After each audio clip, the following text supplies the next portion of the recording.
30년 동안 판사로 살아오셨던 분이 자신의 삶을 돌아보면서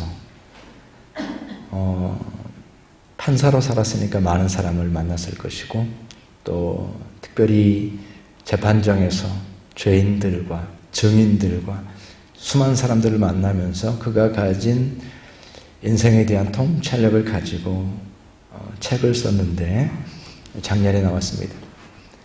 근데 그분이 하신 말씀 중에서 자기 자신의 인생, 그리고 자기 자신 스스로를 어떻게 바라보면서 살아왔는가, 죄를 심판하고 또 정의를 부르짖고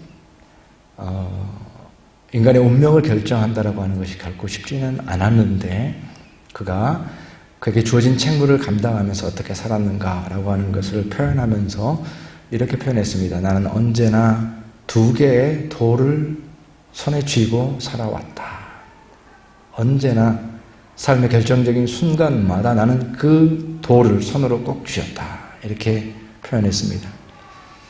첫 번째 돌은 자기 자신에 대해서, 자기 자신이 이 세상의 주인공이요, 이 세상의 중심이라는 그러한 마음을 가지고서 살았던 삶입니다. 내가 세상의 중심이다. 내가 있기 때문에 세상이 있다. 만약에 내가 눈을 감으면 세상도 사라진다. 라고 하는 이 세상에서 자기 자신이 중심이라고 하는 이 생각을 가지고 그렇게 살아왔습니다. 두 번째 돌은 이와는 정반대의 어떤 자의식을 가지고 살았던 것입니다. 그것은 다름 아니라 나는 한 연약한 인간에 불과하다. 나는 연약하고 나는 흙에서 와서 흙으로 돌아갈 뿐이다.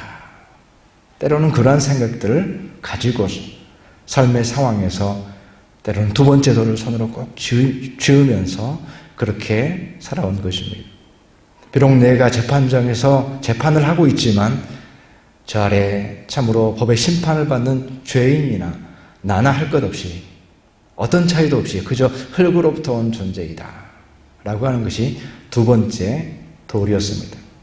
삶의 순간마다, 삶의 고비마다 이 두 가지 돌을 손에 꼭 쥐면서 살았다라고 말하는데, 그분의 고백에 의하면 나이가 들수록 두 번째 돌을 자주 쥐게 된다, 이렇게 고백합니다.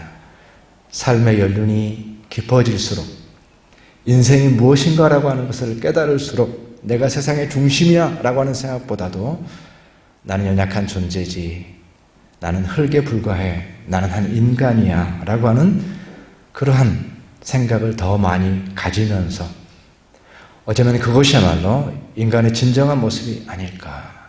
인간의 참 모습이라고 하는 것은 내가 세상의 중심이야 라고 하는 것이 아니라 한 연약한 인간으로서 자의식을 가지는 것이 아닐까라고 그가 말하는 것을 생각해 보았습니다. 성경에서도 자기 자신의 연약함에 대해서 말했던 사람이 있습니다. 자기 자신의 연약함에 대해서 많이 얘기하고 그것을, 그 연약함을 신앙의 본질과 영성의 본질로 연결한 사람이 있습니다. 그 사람이 바로 사도 바울입니다. 그는 참으로 자기 자신의 연약함에 대해서 많이 생각했고 여러 곳에서 반복적으로 자기 자신의 연약함을 고백하고 있습니다. 그는 육체적으로 건강하지 못해가지고 연약했습니다. 늘. 그래서 참으로 고된 전도 여행의 선교의 그런 참으로 그런 일들을 감당하기에는 육체 노동이 반이라고 할 수 있죠. 그리고 또 텐트 메이킹으로 밤낮으로 일했다라고 그렇게 표현하는 그 정도니까. 근데 육체가 연약했어요. 정말로 큰 문제였죠. 육체적으로 연약했습니다. 그의 과거가 참으로 씻을 수 없는 과거였어요. 피를 흘렸던, 그의 손에 피를 흘렸던, 그것도 그리스도인들을 잡아 죽이기 위해서 피를 흘렸던 그의 과거가 씻어지지가 않습니다. 아무리 씻으려고 해도, 잊으려고 해도 사람들의 기억 속에 기억이 됩니다. 그것이 바울 사도의 또한 연약함이었습니다. 그는 사도의 권위에 있어서 언제나 도전을 받았습니다. 제일 중요한 것이 권위잖아요. 하나님의 말씀을 증거할 때 가장 중요한 것은 권위입니다. 권위가 있어야 됩니다. 그런데 심지어는 자기가 개척한 교회 안에서도 당신이 사도 맞아 라고 하는 사도의 권위에 대한 도전이 있었습니다. 참으로 어려운 일이겠죠. 바리새인으로서 그가 살았던 삶에서 참으로 율법을 지키고 온전하게 율법을 지키길 원했던 그의 삶의 열정이, 헌신했던 바로 이거야, 바리새인으로 거룩하게 살 거야 라고 했던 그 삶의 열정이 무너지고 실패하는 것을 경험하였습니다. 그래서 바울 사도는 스스로 참으로 연약한 자다 라고 하는 고백을 가지면서 평생에 걸쳐서 그 연약함을 극복해 보려고 매달렸습니다. 그래서 어쩌면 이 연약함을 털어내버리는 것이 마땅하며 또 그것이 하나님의 뜻이라고 생각했습니다. 그 연약함을 이겨내야 된다. 나의 연약함이 나의 운명을 짓누르고 있기 때문에 내가 이 연약함을 이겨내야 된다라고 생각했습니다. 그래서 오늘 말씀에서도 이것이 내게서 떠나가게 하기 위하여 내가 3번 주께 간구하였더니 라는 말씀을 통해서 자기 자신의 연약함이 없어지도록 기도하고 있는, 반복해서 기도하고 있는 그 자신의 모습을 보여주고 있습니다. 그런데 바울 사도가 이와 같은 자기 자신의 연약함과 싸우다가 놀랍게도 그 연약함에 대한 깊은 의미, 자기 자신의 그 연약함의 이유가 무엇일까? 연약함의 의미가 무엇일까? 라고 하는 것을 바라보면서 그 연약함의 이유에 대해서, 연약함의 가치에 대해서 눈을 뜨게 됩니다. 약함의 가능성이라고 할까요? 약함의 재발견이라고 할까요?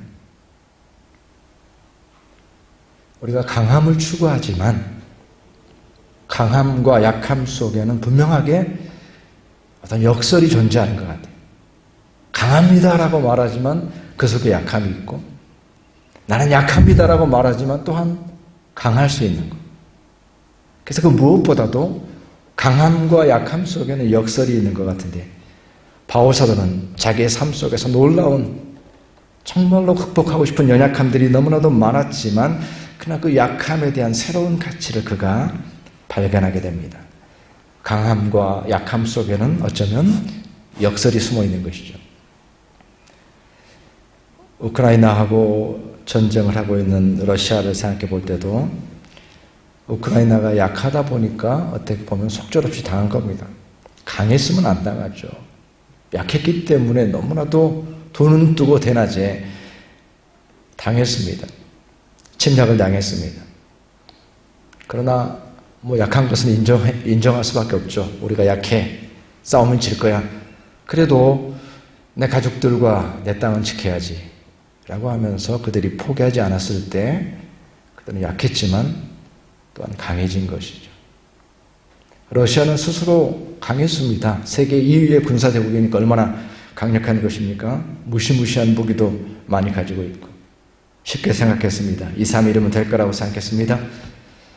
근데 지금 보면 정말로 전 세계적인 웃음거리가 되고 있는 것을 보게 되죠. 강했지만 자만했기 때문에 실패하게 된 겁니다. 이것이 어쩌면 약함과 강함의 역설이 아닐까요? 그리고 그것을 이 시대에 우리가 바라보고 있습니다. 바울 사도도 약함의 재발견이라고 그랬는데 바울 사도도 사실은 자만하려고 하면 자만할 수 있는 사람이에요. 그렇잖아요. 바울 사도도 자랑하려고 하면 자랑할 것이 많다라고 스스로도 말하고 있습니다.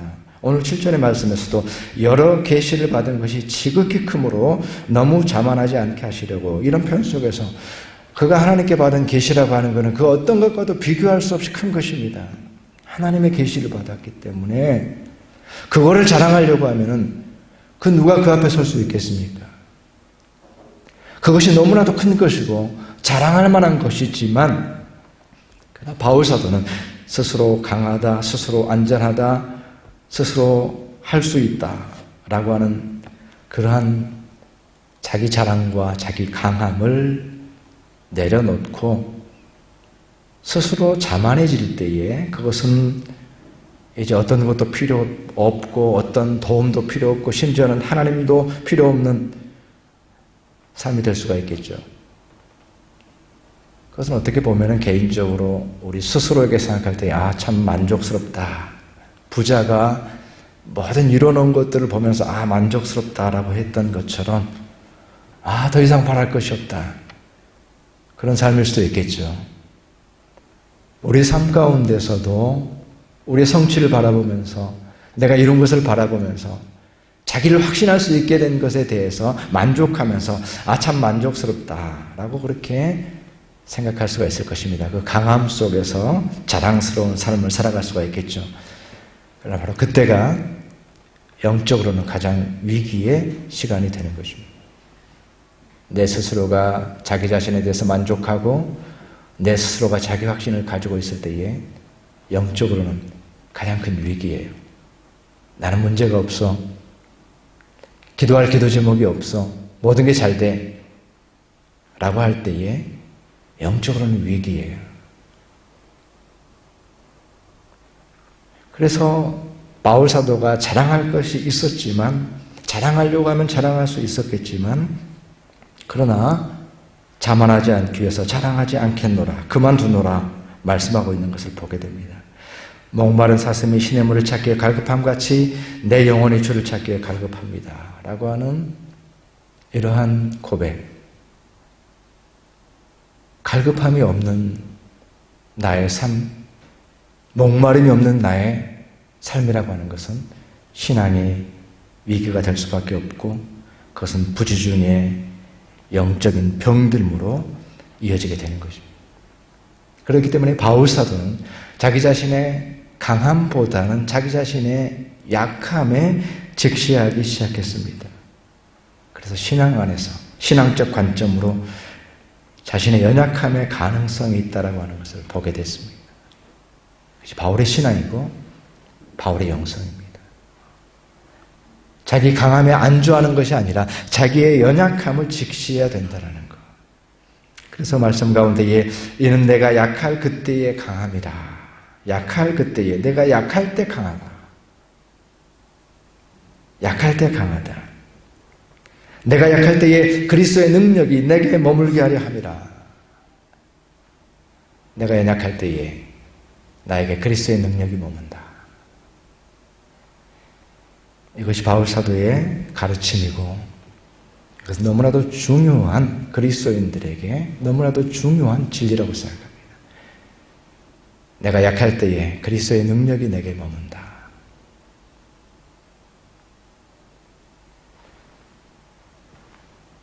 그래서 우리의 삶 가운데서 반드시 기억하고 붙들어야 될 가장 중요한 신앙의 교훈으로서 이 약함에 대한 전혀 다른 이해를 우리에게 보여주고 있습니다. 약함이라고 하는 것은 우리가 일견 생각해서 약함이라고 하는 것은 주님께서 계시지 않는 주님의 부재인가? 이렇게 생각할 수 있습니다. 그런데 약함이라고 하는 것은 주님의 부재가 아니라 주님의 임재의 조건이 됩니다. 약함이라는 조건. 내가 약할 때에 그리스도의 능력이 내게 머문다라고 하는 것입니다. 이것이 그리스도인의 신앙이고, 이 관점으로 바울 사도가 자랑할 것이 많았지만 이 관점으로 자기 자신을 언제나 바라봤던 것처럼 모든 그리스도인들은 내가 연약하다고 고백할 때, 내가 영적 갈급함과 목마름이 있을 때 주님의 능력이 머물고 주께서 주시는 만족함이 있다라고 하는 이 사실 앞에서 정말로 깨어 있어야 됩니다. 우리 자신의 연약함을 바라보는 것이죠. 이것은 우리가 살아가는 데 있어서 여러 가지 처세론, 살아가는 삶의 처세론이 있는데 여러 가지 처세론 중에서 어떤 하나를 선택하는 것이 아니라 이 연약함을 바라보는 것은 바로 예수 그리스도의 삶으로부터 왔다라는 것을 바로 바라볼 수가 있는 것입니다. 예수 그리스도의 생애가 이 땅에서의 삶이 우리에게 가르치고 있는 것이 바로 그것입니다. 우리가 이런 삶의 방법들과 처세술 가운데서 이것을 선택한다가 아니라 모든 그리스도인들이 마땅히 따라가야 될 예수 그리스도의 삶으로부터 온 것입니다. 그래서 우리가 사순절을 지나가고 있는데 사순절이 어떤 기간인가 조금 정리해서 얘기한다고 하면 바로 오늘의 주제와 같이 그리스도의 약함을 묵상하는 시간이다. 이렇게 표현할 수 있을 것입니다. 그리스도의 약함. 왜 그리스도께서 고난을 당하시고 왜 그리스도께서 십자가를 지셨는가? 힘이 있었다면 십자가를 지지 않았을 것입니다. 조금이라도 힘이 있었다면 십자가는 면할 수 있었을 거예요. 조금이라도 힘이 있어서, 조금이라도 도와주는 사람이 있어서, 조금이라도 거들었어도 십자가는 피할 수 있었어요. 그러나 예수 그리스도는 너무나도 약한 자로 오셨습니다. 아무 힘도 없었습니다. 그래서 십자가까지 지게 되신 것입니다. 그것이 사순절을 통해서 예수 그리스도의 삶을 통해서 우리에게 보여주고 있는 것입니다. 가장 높은 곳에서 가장 연약한 모습으로 오셔서 가장 자격 없는 나를 위해서 구원을 베풀으시는 은혜의 신비가 되신 것. 바로 이 모든 것이 예수 그리스도의 약함을 통해서 예수 그리스도의 낮아지심을 통해서 이루어진 것입니다. 그렇다고 한다면 우리의 신앙이 그리스도의 영성이 바로 여기에 닿아 있지 않겠습니까? 우리의 승리를 자랑하는 것이 아니라 우리의 연약함을 바라보면서 그리스도와 같이 낮은 것으로 우리 자신을 놓을 때에 내가 연약할 그때에 그리스도의 능력이 머문다라고 하는 바울 사도의 고백과 같은 고백을 우리가 가지면서 살아갈 수가 있게 되는 것입니다. 우리가 살아가는 이 시대를 가만히 생각을 해보면은 어떤 시대인가? 자기 자신을 자랑할 수 있는 시대다. 이렇게 말할 수가 있을 것 같아요. 자기 자신을 자랑하고 자기 자신의 멋짐을 뽐내면서 살도록 살아가는데 최적화되어 있지 않을까. 내가 멋진 곳에 갔습니다. 내가 맛있는 것을 먹었습니다. 여기에 성공적인 나의 순간이 있습니다. 라고 그것을 찰칵 찍어가지고 전 세계 어디든지 보낼 수 있는, 그래서 자기 자신을 자랑하면서 살아갈 수 있는데 최적화된 시대를 살아가면서 어쩌면 우리는 어떤 착시에 빠져 있는 것이 아닌가. 나 자신에 대해서 우리 자신의 실상을 보지 못하고 우리 자신의 연약함을 보지 못한 채로 착시에 빠져서 살고 있는 것은 아닌지, 마치 요한계시록 3장의 말씀과 같이 라오디가 교회에 주신 그 말씀과 같이 참으로 자기 자신을 알지 못하고 있는 그리스도인의 모습, 교회의 모습은 아닌지 생각해 보는 것입니다. 성경을 다 같이 찾아서 읽기를 원하는데 요한계시록 3장 17절 말씀, 요한계시록 3장 17절 말씀, 성경 맨 끝에 있습니다. 라오디게아 교회에 대해서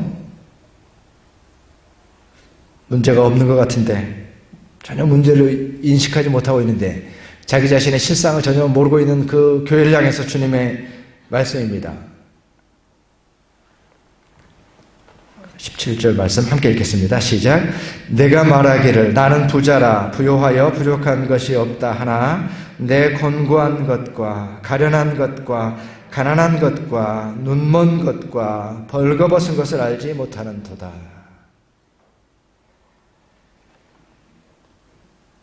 이것이 우리가 이 시대 가운데 처할 수 있는 영적인 현실이 아닐까. 정말 우리 자신의 모습을 보지 못하고 인간의 삶 가운데서 인류가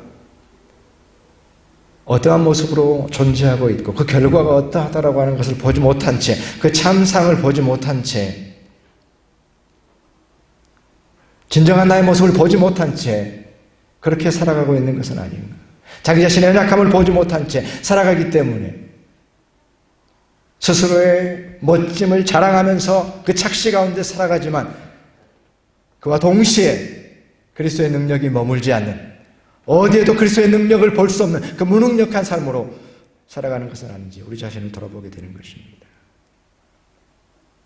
자신의 연약함을 보지 못하면, 나 자신의 연약함을 깨닫지 못하면 자만해져서 그 삶에는 그리스도의 능력이 머물지 않습니다. 그리스도의 능력과 상관없이 살아갈 수밖에 없는 것입니다. 바울 사도는 그렇게 그 약함의 가능성을 발견하고 더 나아가서 내가 만일 자랑하고자 하여도 어리석은 자가 되지 아니할 것은 내가 참말을 함이라. 이 말의 의미는 뭡니까? 내가 자랑한다고 해도 전혀 부끄럽지 않다. 이거는 거짓을 말하는 것도 아니다. 나는 진실만을 말해도 나는 자랑할 것이 있다. 이런 말이죠. 나도 자랑할 것이 많다. 그런데 바울사도는 나의 여러 약한 것들에 대하여 자랑하리니, 약한 것들을 자랑하겠다는 겁니다. 나의 강함을 자랑해도 거짓말은 아니지만 그러나 나의 약함을 자랑하겠다. 이것은 우리가 살아가는 삶의 방식과 다른 거죠. 나의 강함을 자랑하고 약함을 감춰야 되는 것이 우리가 살아가는 삶의 어떤 삶의 방식 아니겠습니까? 끊임없이 강함은 자랑하고 약함은 감추는 것, 당연한 거죠. 바울사도는 반대로 얘기하고 있습니다. 자랑해도 부끄럽지 않지만 나는 약함만을 자랑하겠다. 이 말은 언제나 어제는 자기 스스로의 삶을 약함 가운데 두겠다라는 것을 의미하는 것입니다. 약한 자로 살아가겠다.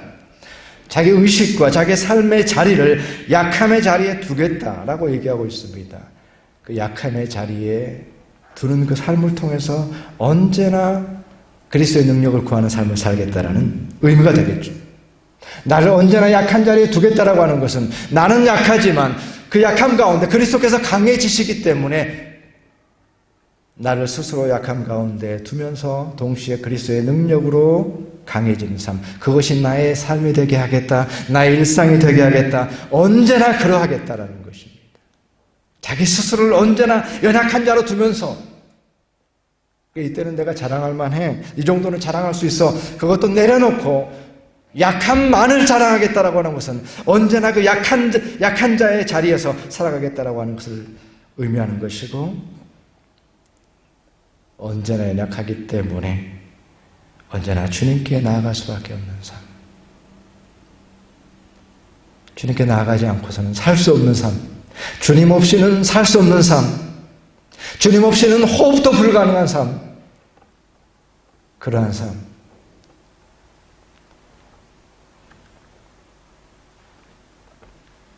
그것은 바로 우리가 매 순간 살아야 될 성령 충만의 삶이 아니겠습니까? 성령 충만한 삶으로. 바울의 신학에 보면은, 지난 주간에 제가 바울 신학을 강의를 했는데, 거기 보면은, 그가 그리스도인을 표현할 때에 이제 직설법과 명령법, 이게 이제 조금 어려운 말인데, 직설법은 누구다라고 하는 것이고, 명령법은, 이래야 된다라는 게 명령법이죠. 근데 바울 사도의 이제 인간에 대한 표현을 보게 되면 그 직설법 플러스 명령법, 그리스도는 거듭났습니다. 그래서 육체를 따라 살면 안 됩니다. 이렇게 이제 되는 거죠. 그 직설법과 변화된 그리스도인의 삶과 그리고 그 삶의 열매를 얘기할 때 그가 어떻게 그것이 가능할 것인가? 다시 옛날로 돌아가서 바리새인으로 돌아가서 자기 의의를 가지고 자기 노력을 가지고 그것이 가능하다? 결코 그렇지 않습니다. 그래서 바로 성령의 역사를 통해서만 가능하다라고 바울 사도가 일관되게 주장하고 있습니다. 변화된 삶의 열매를 맺는 것은 주님의 능력으로만 가능하다라고 바울 사도가 가르치고 있는 것입니다. 그렇기 때문에 자기 스스로를 연약한 자리에 두고 나는 할 수 없지만 주님의 능력이 나에게 머물 때에 내가 감당할 수 있습니다 라고 하는 것이 바울 사도가 그의 인생을 살았던 삶의 방식입니다. 약함 가운데 살아가지만 진정한 강함 속에 도달할 수 있는 그 인간의 모습을 우리에게 보여주고 있는 것입니다. 이것이 우리 한 사람 한 사람의 삶의 모습입니다. 언제나 약함 가운데 있어야 됩니다. 언제나 주님께 나가야 되기 때문에 자아의식을 그렇게 갖는 거예요.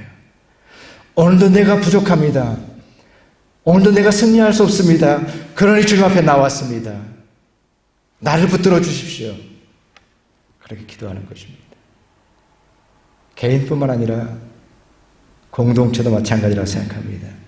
공동체도 약함 가운데 있어야 됩니다. 공동체의 교제와 셀 모임과 모든 것 가운데서도 약함이 드러나야 됩니다. 한 사람 한 사람의 약함이 드러날 수 있어야 됩니다. 그래야 강해지는 것이에요. 자기 자랑만을 늘어놓는 것이 아니라 진정한 능력 있는 공동체가 되기 위해서는 그 가운데서 우리 자신의 연약함이 담대하게 부끄러움 없이 나누어지는 것이고 바로 그때에 능력 있는 공동체가 되는 것입니다. 능력 있는 셀이 되는 것입니다. 그렇지 않겠습니까? 어느 누구에게도 말할 수 없는 그 연약함을 다 나눌 수 있는 그러한 공동체가 될 때 그 약함 가운데서 복음의 능력이 나타나고 신앙의 능력을 맛볼 수가 있게 되는 것입니다. 우리가 연약할 때에, 공동체가 연약할 때에 그리스도의 능력이 머물기 때문에 그렇습니다. 바울 사도는 그의 고백처럼 정말로 가장 약한 자였습니다. 우리가 봐도 그래요. 부족한 것이 많았습니다. 그런데 그의 삶의 결과는 탁월했습니다. 이 세상의 어느 누구보다도 그는 탁월했습니다. 그의 약함으로부터 온 탁월함이고 주님의 능력으로부터 온 탁월함입니다. 근데 그 탁월함이 자기 자신의 연약함으로부터 나왔기 때문에 그가 어떤 성취를 한다고 할지라도 교만해지지 않습니다. 그가 어떤 성취를 한다고 할지라도 자기 자랑으로 결론 나지 않습니다. 궁극적으로 하나님께 영광이 됩니다. 이것이 그리스도의 삶이 아닙니까?